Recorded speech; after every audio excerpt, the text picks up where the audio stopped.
What's up, guys? Coach Matt and YouGoProBaseball.com here again with Matt Antonelli, Major League hitter for the Padres organization. We came up in the Padres organization together. Also has a YouTube channel, Antonelli Baseball, so be sure to check that out because he's got a ton of great info over there.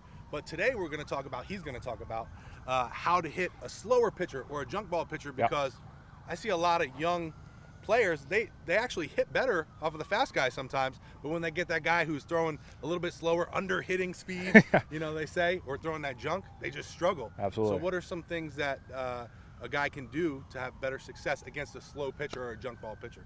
Sure. So there's a couple of ways. I think the first thing starts when you're not even in the batter's box. So it starts from the dugout, just identifying what does the pitcher throw. Is he somebody that's going to try to get you out with a whole lot of off speed, or just throws a lot slower than maybe the previous guy or other guys that you faced? So knowing that, having understanding before you even get here, okay, what does this guy throw? What's my game plan? How am I going to prepare for that? Then when you get to the on deck circle, it's really, really important to now get in sync with the pitcher. So I'm not going to get in sync with a guy that throws 92 the same way I'm going to get in sync with a guy that throws 62. I just can't do it. So I'm trying to pretty much dance with the pitcher, and I need to understand, when am I going to get started? When am I going to get my foot off the ground? If a guy is not throwing hard, I'm going to get ready later. If a guy's throwing really, really fast, I've got to get ready earlier. So I have to have an idea of when I'm going to get ready. And you don't do that here. You do that on the on-deck circle. So I'm there, and I'm just mimicking in that bat. And I'm saying, okay, I'm watching this pitcher go through his windup, and I'm saying, all right, when do I have to get my foot up in the air? Let's get it up now. And then you look at it and go, ooh, I was a little bit late there. I'm trying to get my foot down. When that ball's about halfway to the plate, that's when I'm trying to get ready to launch my swing. So I do it. Ooh, I was late there. Or, oh man, I'm way too early. I'm just sitting there and the ball's not even close to halfway. Okay, now I've got to try a little bit later. So you're doing that there so that when you get in the box, now I'm ready to go. Now I don't have to take a pitch. Most guys get up here and they go, okay, let's time the pitcher here. And, oh, I'm way too early. Okay, strike one. And now you're already behind in the account. So I do all that stuff back there. So that's the first thing. The first adjustment is I have to get ready differently against the slow guy than the fast guy. All right, once I figure that out, the other thing I think helps is when you get ready to hit, right? And the things that I talk about are getting pulled back. So as I'm moving forward, I'm pulling back this way. That keeps me centered and balanced. What you see with most kids when they face somebody that throws slow, you see this right here. Here they go, and they can't stop themselves, right? Everything gets forward too much because they're used to just, okay, I'm on time for that hard thrower, and I'm never going to be too far forward, I'll hit it. But if I do the same thing off a guy that throws slow and nothing keeps me back, well, then I can't stop myself, and I'm just out over my front foot. You see that in 90% of swings when all of a sudden they throw in the guy that throws nothing but breaking balls. So what I need to feel is, as I'm getting ready to hit and as I'm striding, this move right here, this pulling back action keeps me back. So if I don't have that, I get forward. My hands come forward, everything comes forward. I can't stay on any slow pitching.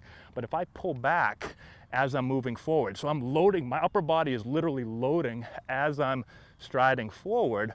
Well, now if it's slower, well, I can stay back here. You've heard before, you got to keep your hands back, right? Slow pitch, you got to keep your hands back.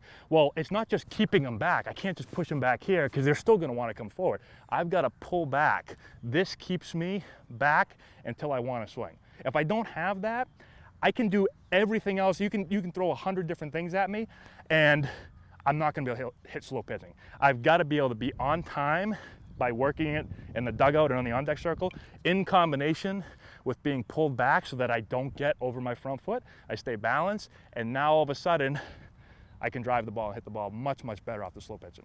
We call that in pitching the separation. We want good separation in pitching and for hitting too. So once you get that separation, just keeping it back there and not getting out front. That's a great piece of advice. Now, from a pitching perspective, if I see a guy who I get out in front, maybe I throw a slider and I see him way out in front, guess what I'm throwing that next pitch?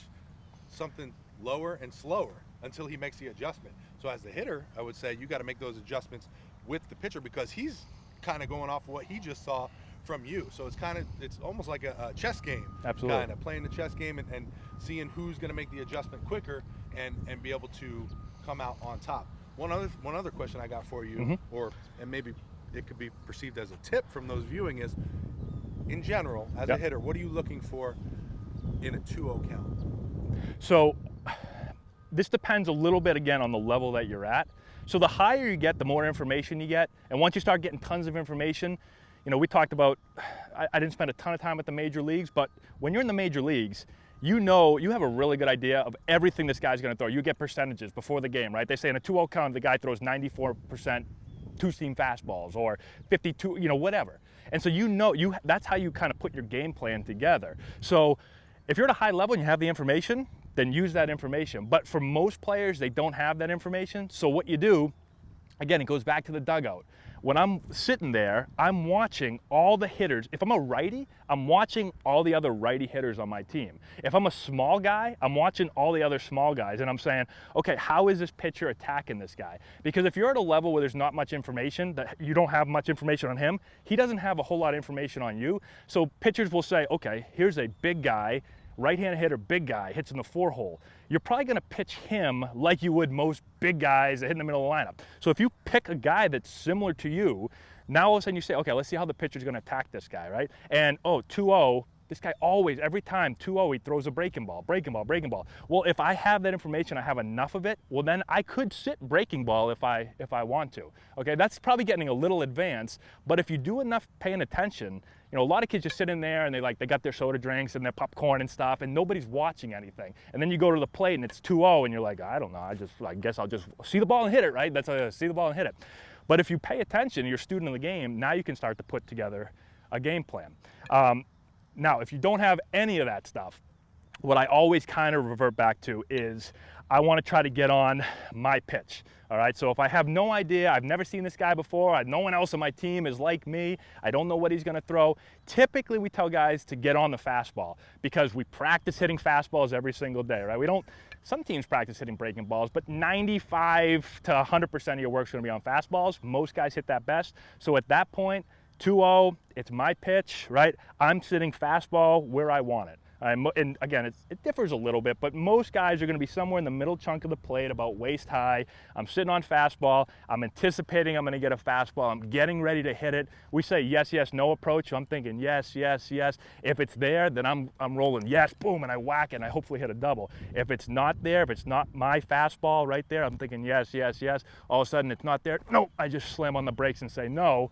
And again, it can be a strike. It can be, you know, here or here, but it's not the pitch I'm looking for, 2-0. I just say no. Now it's 2-1. I say good pitch, and then we go back to thinking about what's, you know, what the situation calls for next. And that's a great way to think about it too, especially for a junk ball pitcher or a slower pitcher, is having that yes, yes, no approach, because then you're always ready. But for those junk ball guys who are throwing stuff out of the zone, you're going to be able to hold back. You're still going to be ready for the pitch, for the fastball, but you're going to be able to hold back on that off speed. So if you don't know about yes, yes, no, you have a video on your channel. I do. I got a couple. Yep. So head over there and watch that video because it's a good one. I've seen it before.